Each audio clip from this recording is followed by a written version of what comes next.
Hey everybody, welcome back again to the Something Wicked Film Festival, and this time, you've noticed we've got a lot of people on stage with us, because we're going to be talking to directors. This is our Spotlight on Directors. I feel like I should have some music or something. Spotlight on Directors. Anyway, so, I've just recently met some of these folks, so I am going to try to quickly just give you the names of all the people here on the panel, and I'm going to have them sort of introduce themselves to you as well. On the far end down here is Mike Green. Mike is a first-time filmmaker with us. Yes. May, I don't remember your last name. I'm terrible when it comes to names. Yeah, Green. Mike Green. No, Mike Green. No, I'm saying May. I don't remember May. Oh, it's your her last name. I remember first names. I try to burn names into my head. May Dupree with the accent on the E. With the accent on the E. All righty. We've got Tim Everett with us again, and Chris Ray. And Patrick, I forgot your last name. This is terrible. Bond. Patrick Bond. No. I like Gerard. That. I could remember. And, oh God, I just blanked. Tell me your name. Michael. Michael. We got two Michaels. It was so confusing. So anyway, folks, we're going to be talking about, some of these folks have submitted films to us this year, or have films that are currently screening here, and hopefully maybe some award winners as well. So let's just start down on this end and come on down. Tell us a little bit about who you are and why you're here at Something Wicked Film Festival. I'm Mike Green from South Florida. Like you mentioned, this is my first short film writing and directing. Been on a few short films, a couple features, just doing the grunt PA work and all that stuff. But yeah, I'm very happy. This is the beginning of my festival run. And this is the first live screening that I'm going to, and so I'm happy to be with Something Wicked. And I'm, yeah, very, very, very happy to be here. And yeah, enjoying all the films, and that's me. Yeah, I'm a first-timer for Something Wicked. I've been to a handful of festivals before, around the block a few times, but yeah, I'm excited to be in Georgia. It's my first Georgia premiere. I have no idea why I'm here. Actually, he threatened me with my life, and so we let him come on the panel. Am I good, Tim? Am I good? Okay. Chris. I'm here because Jim asked me nicely, and I've made a few short films, and I've done 48-hour film projects, so I guess I'm somewhat qualified to talk on short films, at least. Is my work present? You don't need to. My name is Patrick. I'm a writer and director from Long Island, New York, and this is our second time coming to Something Wicked, and co-parent of Slumber Still Out of Light, which is screening in a short bit right here, and yeah, that's it. Michael Mingoya, also partnering up with Patrick again for Slumber Still, the sequel, Out of Light. And our second time for being here in Georgia for Something Wicked Film Festival. Happy to be back. All right. I think the way to kick this thing off is think back a little bit. Of course, Mike, this is going to be easy for you. Your first time out of the blocks directing, and some of the things you learned from that experience, because if you're like me, I was an actor for so long, I thought, I could do this directing thing. I could figure this thing out. And then first time out of the blocks, it's like, oh my God, what was I thinking? So I'd like to hear some of the experiences you have with your first time directing a project. And we'll start with Mike, since he is our first time director here. I forgot when you said at the end, you usually go first on everything. So yeah, I basically, to put it easy, I learned everything doing this film. Like it felt like it was a crash course of just how to direct, or how to write, how to do everything. One of the biggest things I usually say is that the pre-production.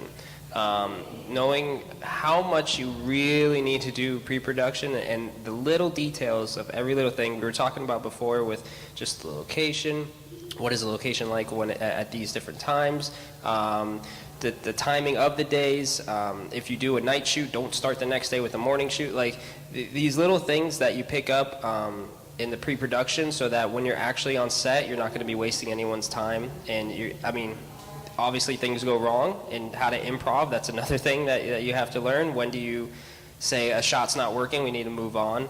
All these things that you just pick up kind of on the go, but I would say having a support crew around you that you really trust, and if you don't know something and they bring their input on it, and even if you do think you know it and they're telling you something, you can trust that, you know what, that does sound better, let's go that route. So tons of things I learned on that, but yeah, definitely the pre-production of just planning and planning and planning. Like you're going to over-plan even too much. That's great, because there's not enough planning you can do to make sure you're ready on day one of shooting. Let's see. My first time directing with real live other human beings involved in a film set, I think the most important lesson that I learned was the value of directing in as few words as possible, specifically with actors, because if you're a writer-director, which of course everybody is on the planet, that's what we do, then you're emotionally invested and you know every single piece of the story that you're trying to tell in such depth. So when you're trying to give an actor direction, you're going to feel this desire to give them every nuance and feeling that they might ever put into that moment. But if you talk to an actor for over 30 seconds at a time, it just becomes like noise, because you can't read a line and let the audience know about your tragic childhood incident with the fish hooks. It's just too much. So I learned to start just saying things like, I need you to scare him. And people can work with that. And then they'll let their own talents and individuality come through, and it won't just be you talking through them as a mouthpiece. I never wanted to be a filmmaker. I had no interest in anything related to film. And I got into it because it's actually this weird convoluted story that involves paintball and going to England, and for whatever reason, we ended up making a film instead. So that's how I ended up directing. I wrote and directed this really terrible zombie movie that was, we shot it before The Walking Dead became a thing. And right as we started getting it into final production, that was when they announced that The Walking Dead was going to be premiering on television. So we just like, okay, well, we're indie, so screw it. And that's how we ended up getting into film. That's hard to top. That's good. Chris? My first official foray into movie making was somebody had told me about the 48-hour film project. And I always was interested in filmmaking, had always worked sidelines, and decided, hey, this would be a good idea. And what I learned on that first project was filmmaking is not an episode of The Little Rascals. Just because I have a barn and a group of friends, that doesn't mean I can put on a show.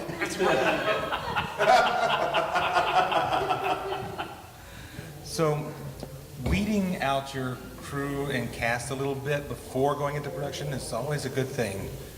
The importance of streamlining is can't be overstated. So I actually have a very strong background in theater. So I was directing theater, and when we were working on the first Slumber Still movie, and that was my first venture into short film, and I changed the approach because I'm like, no, this isn't theater.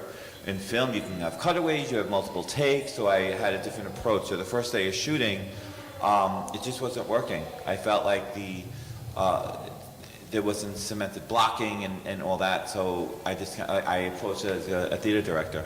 We got everyone together, right? We rehearsed the blocking and sort of in sequence, although you never shoot in sequence, but we rehearsed it in sequence, and I felt that really helped the directors, and so that was the most primal lesson I learned with that first project, is that yes, rehearse it, and I approached it the way I knew how to approach it as a theater director. So that really, really helped me with that first project. For me, I agree with the advice up here, it was great for anyone watching, I feel. I also feel that on our first movie, what I learned was it's kind of like jazz, or you have the structure, you have this plan that you put in place, and whether there's always something that's going to be a hiccup or something that goes majorly wrong on set, whether it's something with the lighting, something with the audio. So I think what we had to embrace ever since, come to expect, is to always be able to pivot, to adjust on the fly, because it could be something different. Like, we learned so much about lighting in that first film we did. Oh, we'll never do that again. Okay, we don't get the lighting in the room set so perfect, and then when it's like grainy looking and when we play it back, so we now know, okay, we shoot brighter, we bring it down in post, stuff like that you learn, but then there's something else, and there's something the next time with the audio or some other hiccup that we just realize we have to be prepared to just not anything go the way we plan. And you must have been reading my mind, because that's the segue I needed into the next question, because so many times, the times I've talked to some directors and stuff, I've heard some of them frustrated with the fact that directing can be a lot of compromise. And, you go on to set with a vision and for a particular project, but it seems like when you get the cameras rolling, sometimes you do have to make changes. You see things. How hard is that for you guys as directors when you get on there? Or maybe, is there anyone here that had one go exactly the way they visualized that it was going to go? Anybody? Anybody? Yeah, I didn't think so. So let's talk a little bit about compromise. As a director, and you're going on set, and how you walk that line between compromising your vision with the practical aspects of the film you're making.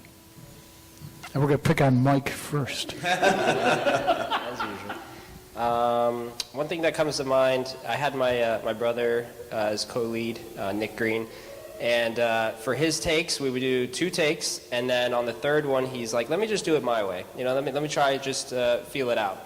I'm like, all right. And we would do it, and I'm watching, I'm like, God, this is not, all right, I'm doing it just for him.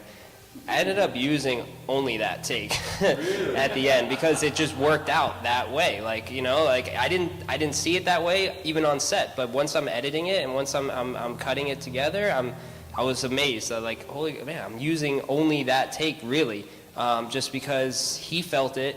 It was still like basically the same lines, just the deliveries were different, different faces, and so yeah, that was one of the things where I was completely wrong, but it worked out, for the better in that sense.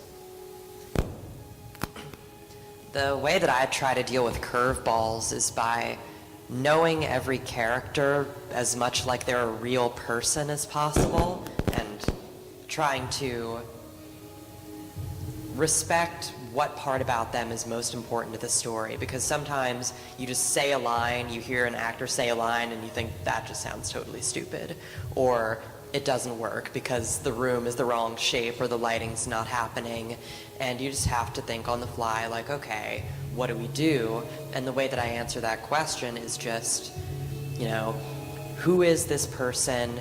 What do we need to know about them? And that has always given me some kind of answer on the spot. There's always something that you can improvise, something that an actor can do if you agree on who the person is and what one thing they bring to this story. I spent a fair amount of my childhood as a military brat, and then I spent 10 years in the Army, so I'm used to making things up on the fly as I go.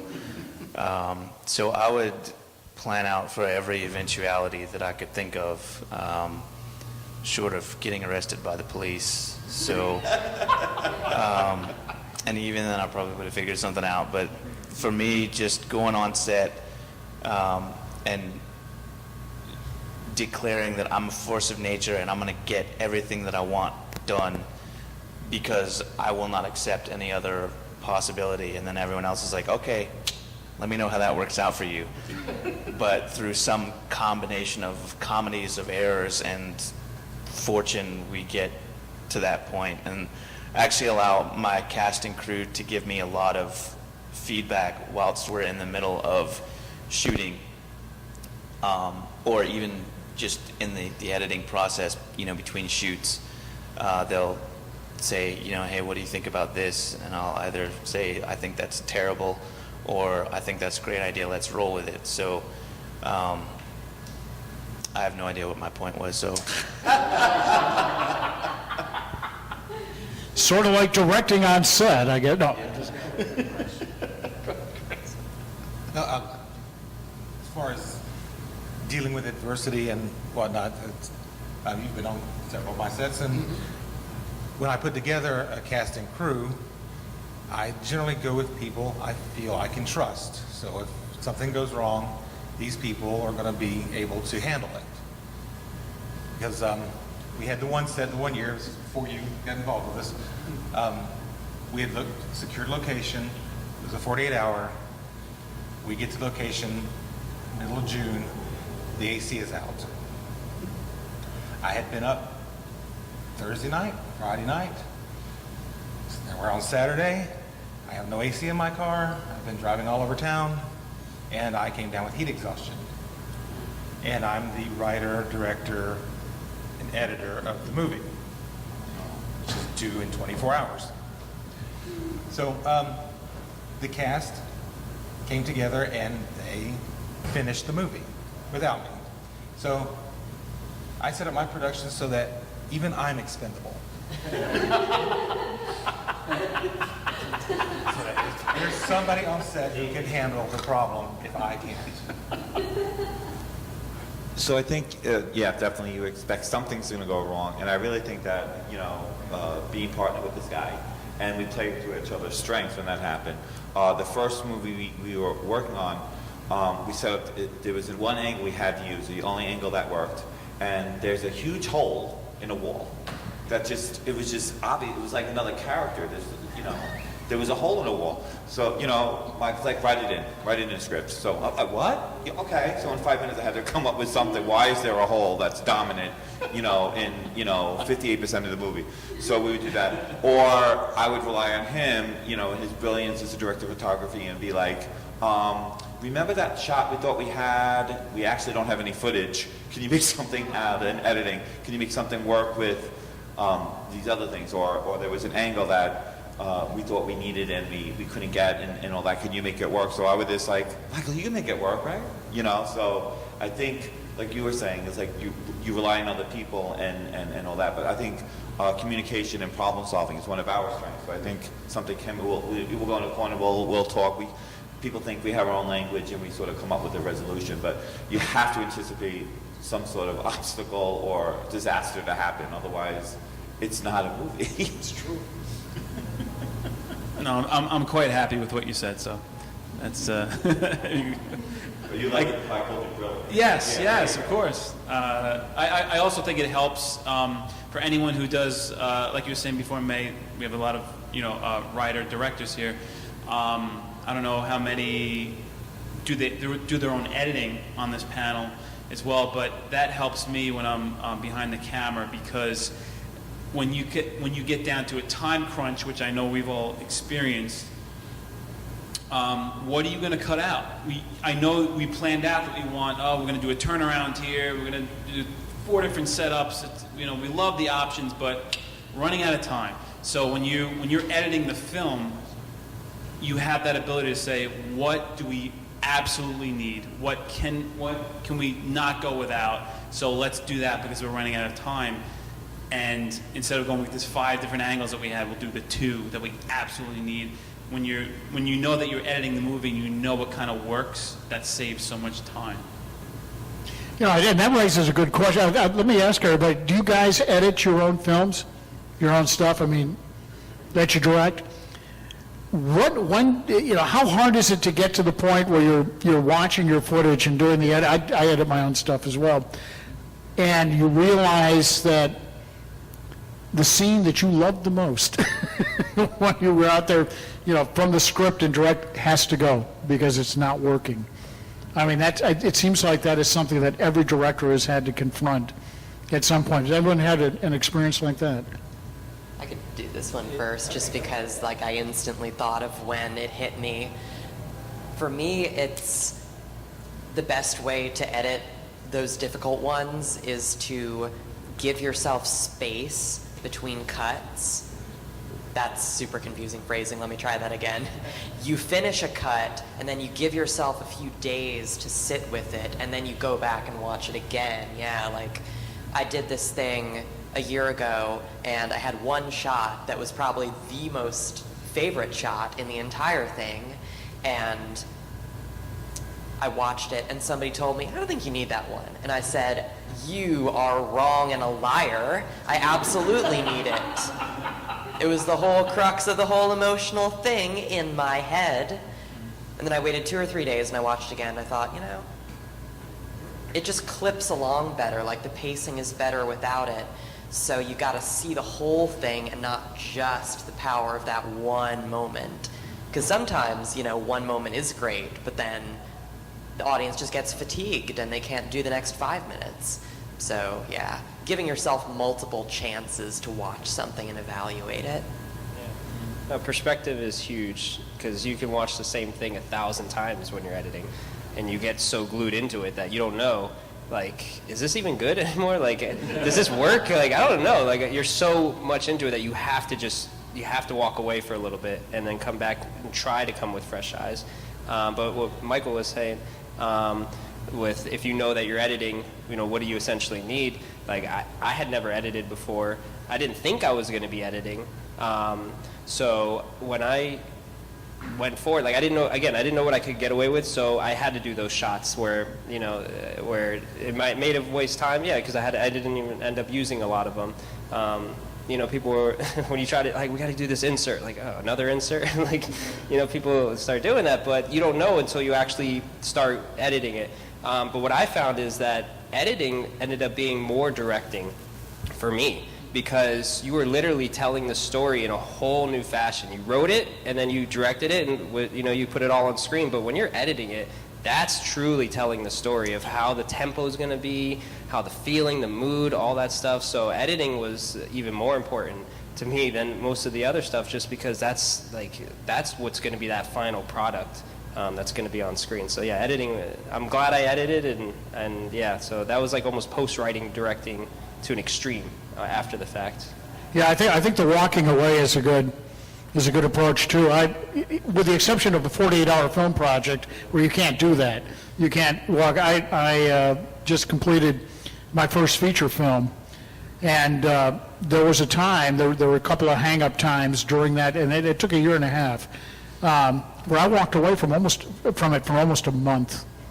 I had to, because I was so close to it, and it was almost, I don't know if it was fatigue or whatever, but coming back to it after 3 or 4 weeks and looking at it again, it was that fresh look just opened up a whole new world. It made it much easier. So I think that's great advice. And we've got just a few minutes to go here, so I want to come down the line. I'm going to start on this end this time. Get the folks out there. You might have some people who are thinking of getting into directing or whatever. So based on your experience, best advice you can give a first-time director coming out of the blocks. You know they're not going to hear it, and they'll come back and go, oh, yeah, you know, I remember that guy said that. But anyway, we need to at least give them a chance. So. Sure. For me, I would say my advice to any first-time director or wannabe directors out there would be to just start. I feel like nowadays it's so easy to start because technology allows us to take your smartphone, and you can even edit quite simply on a lot of smartphones nowadays. And if you want to get a little more advanced, you really don't need much with the lighting. I think Tim was saying yesterday at another panel that he shoots a lot outside, and if you use what you have, so use the gear that you have, and smartphones have everything from the mics to the visual to capture all that, and then use your environment and use your friends and family for locations, and then grow from there. See if it's something that you like, and you can grow from there. Yeah, I would say if you have something to say and a passion, just do it. You don't have to have $1 million budget. Some of us have a dollar budget, and even then you're borrowing from your mom, right? So it's not. It's if you have something to say, and if you have a passion for it, just like Michael said, just start and do it. It could be what you. If it could be a story that you heard or a story that you've always wanted to tell or something, but like something to say and passion, just start doing it. Just start doing it, and then you'll start learning more and building more, and it'll get better and easier. But just do it. I'm going to temper that a little bit and say, don't start with your dream project. The first project's never going to be as good as you want it to be. So don't put something out there that's so important to you that you will never be happy with it. Find somebody that hates you and get their input. Make them a part of your project. Because too often I've found that you'll have people on your project that will say, oh yeah, that's a great idea, and it's the worst fucking idea you've ever had. So find someone that hates you and is going to tell you this is garbage. Or find somebody who's a no man or no woman instead of a yes man that's going to tell you that's not a good idea. Somebody that's just going to give you honest feedback about what it is that you are doing. But me personally, I like to find somebody that hates me and be like, what do you think of this? And they're going to be like, it's awful. Well, why is it awful? Because I'm a terrible person, or because it's legitimately awful? And usually you can find somebody that will give you honest feedback. I'm going to be a huge contrarian and disagree with both of those. I'm going to say, start with what excites you the most and try to find people to work with who have faith in that. And I would also say, forget how movies are supposed to work. I spent a lot of time early on thinking like, oh, I have this idea, but I have to make it more like a movie, because we see movies all the time and we think they have these rules, and they do. But I think when you're just starting out, it's important to just play around and have fun, you know? Don't max out any credit cards or do anything that has consequences, but, you know, like Michael was saying, we have the tools to experiment creatively without taking a huge personal risk or a financial risk. So, you know, take something that you really care about, get people involved who have faith in it, and just try to have fun, you know? And as a director, whether you know it or not, you're the leader on set. You know, the people you set the tempo of what that set is like. Is it, you know, is it a super happy fun set? Is it a super serious set? You know, like, is everyone supposed to be right on time? Is everyone, we're gonna do a casual? You are the one setting the tempo for it. So just always keep that in mind, that people are kind of looking to see, hey, what are they doing next? So that's a perspective to keep in mind. And I always say it every time I get a question of anything, is just try not to waste people's times.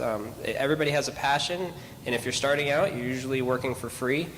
And so make sure that that passion doesn't go to waste with people where you're just like putting it aside or not taking people's opinion. Everybody wants to be there who are there usually. So I would say just keep everyone's perspective in mind, but also keep the passion driving. There we go. And persevere, because you're going to need that. There'll be a lot of lows, but the highs make it all worthwhile. So keep at it. If you fail once, just open it, get you that much closer to the successful project that you've been looking for. So stay with it. There you are, folks. Directors right here at the South. I almost did it again. We will fix this in post, I promise. The Something Wicked Film Festival. I want to call it that. I'll tell you what. Anyway, folks, we'll see you next year if they'll let me come back. And thank you, directors. Thank you for being with us today.